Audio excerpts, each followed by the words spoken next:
In this video, I want to talk about being wise as a serpent. Being wise as a serpent. I'm going to simplify it even more for you. It means the following. Having a practical and flexible attitude all the time. That is what being wise as a serpent means. Now, I'm going to give you a parable now for you to understand this. You are in a national park, let's say in Tanzania, in Africa, and you're allowed to hunt. Well, normally you're not allowed to hunt in national parks, but in this case, in this national park, you are allowed to hunt. It's not a rainforest, which is a natural dynamic growth of plants, trees. It is organized. That's why it's a national park. And here you have animals roaming freely. And you decide that you want to capture a serpent. There's this big, not maybe this large serpent that is known throughout the neighborhood, and you want to capture it. You have the tools with you, and you think it's going to be easy. Because you think a serpent doesn't even have much body mass. It doesn't actually have thick bones. So it's very easy to catch that animal. Well, you spent 4 weeks and you didn't catch anything.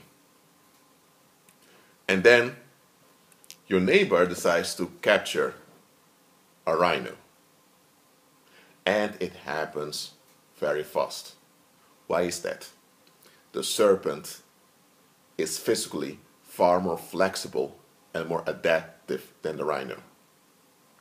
The rhino has a heavy load to carry, which is its own body. The body mass of the rhino is enormous.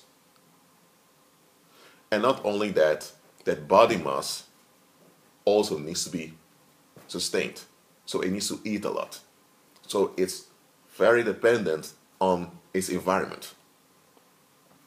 So if you want to capture a rhino, you can use its need for that environment to capture it easily. But if it's a serpent can adapt. So because it can adapt quickly, and because it doesn't have such a heavy body mass, doesn't have this weight that it has to transport, it can flee easily.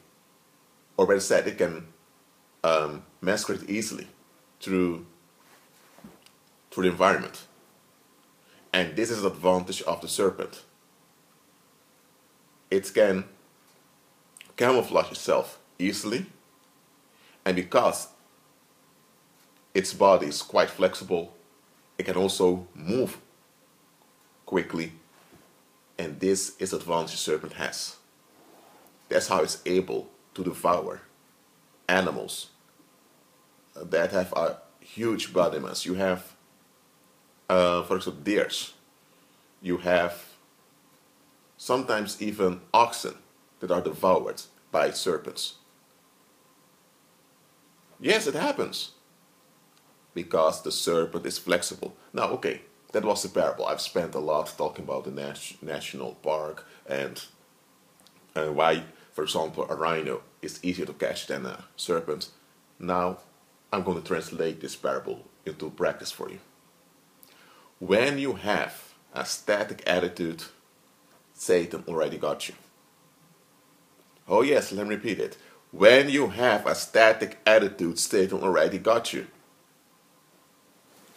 Okay, for example, when you're dealing with small children who can't think for themselves, who can't reason, then you need an authority figure, often the parents.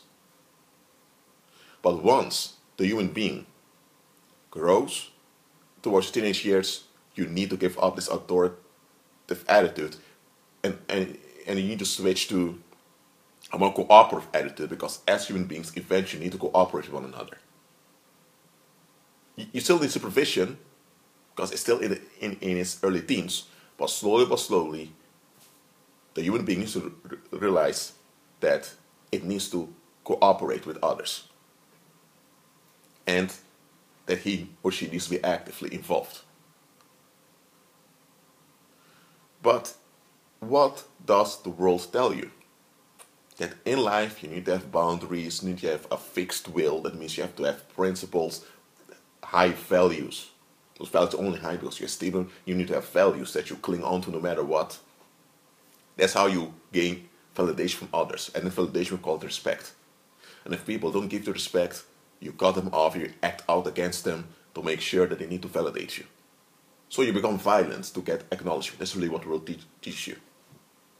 This attitude, no matter how many pink clouds you put around it, no matter how many flowers you decorate with, this attitude is dangerous. For example, let me just give a plain example to you. You have a territory, let's say it's a territory that belongs to Spain, and there's a tiny group of people that cry for independence, for separation from Spain. And you hear their angry comments about Spain, how they are exploited by the Spanish king and all of that. And you were upset too about certain things that the governor did. So you act out this frustration by joining their cry for independence. And you go all around in your town speaking out against the Spanish king, speaking out against how ridiculous the Bourbon dynasty is, and that they would be far better off becoming a separate nation from Spain. And everyone knows you because you have become like the propaganda machine of this. You are very direct and clear about what you want, and your will is that you align with the Republicans in separating from the Spanish king. Okay, so one day the Declaration of Independence is received in Spain, and Spain acknowledges independence. The ships arrive with the acknowledgement you're separate, you have your own nation. Yes, people rejoice, there's a big party throughout the country. You have your own flag and you're acknowledged. You have your president now. Okay, but now you need to have your own economic policy. Now you need to have your own foreign relations. Now you need to send out diplomatic missions. Now you need to have your own military to defend your nation, your new nation. Now you need to have your own navy to protect yourself from pirates or other economic predators that roam the seas. So within a year, poverty increased, the exports declined by 80%. So now everyone in this new country, everyone is worse off. And some people even died due to poverty. Some committed suicide. So now throughout the country there is trauma and hurt within many households. Now what's going to happen now? When all of this tension is going on and all of this violence, you're going to remember, hold on a minute. Who told us that we would be far better off if we left Spain? Now they're going to look for someone to blame. And here's the thing. You had your attitudes in which you were open and so-called honest that you wanted to separate from Spain, that we would be far better off without Spain. You spread your will around. Now your will contributed to the separation from Spain. So your will also contributed to the loss of lives and the traumas people are in now. Because your will contributed to that consequence that led to other consequences. So now the people are going to hold you responsible. And rightfully so. You contributed to the downfall of that region, which is now a country. So what's going to happen?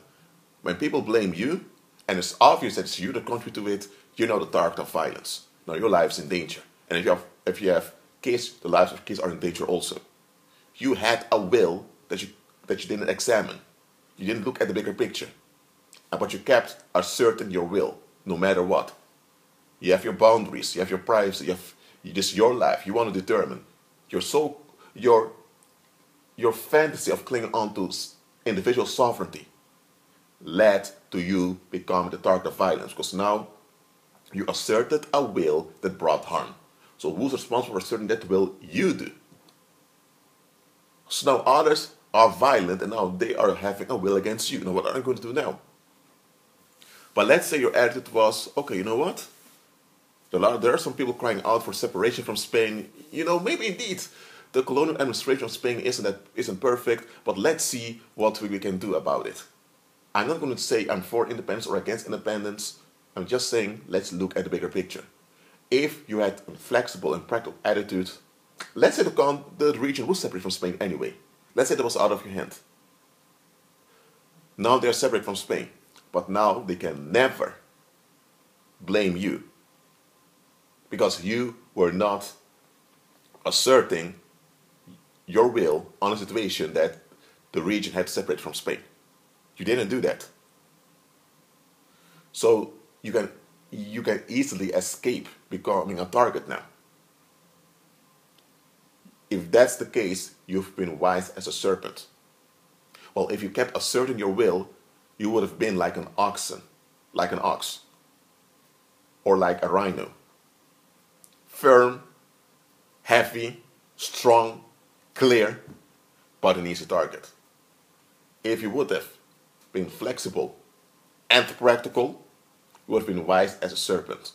You could adapt, and you could escape danger easily. Look, the world teaches you to be firm, like a rhino, firm like an oxen. But I'm telling you, in agreement with Christ, don't be like that. I'm not saying that you can't agree or disagree with certain things. But beware what you assert. A lot of folks assert their will without examining what they want. They don't even question whether what they want is even worth it. They don't even question whether their will is even correct. They just want validation for their will, and they'll get upset with you, and they'll lash out against you, they'll attack you when you don't validate their will.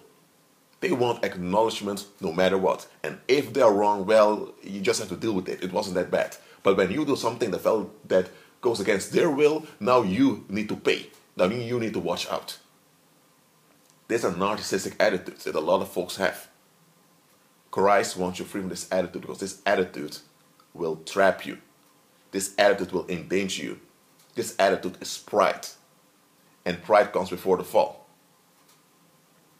In the parable that I just used about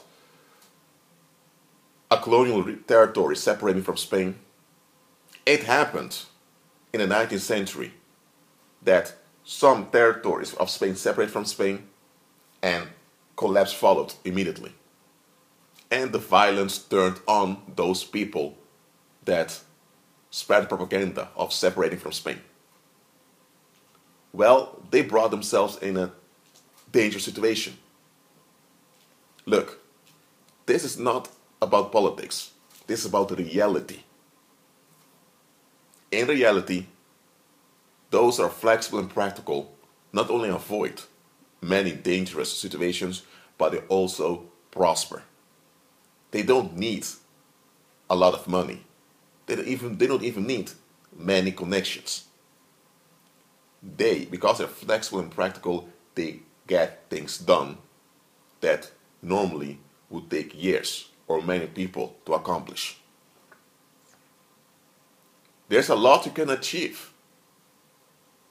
without becoming bitter, without becoming exhausted or exploited when you're flexible and practical.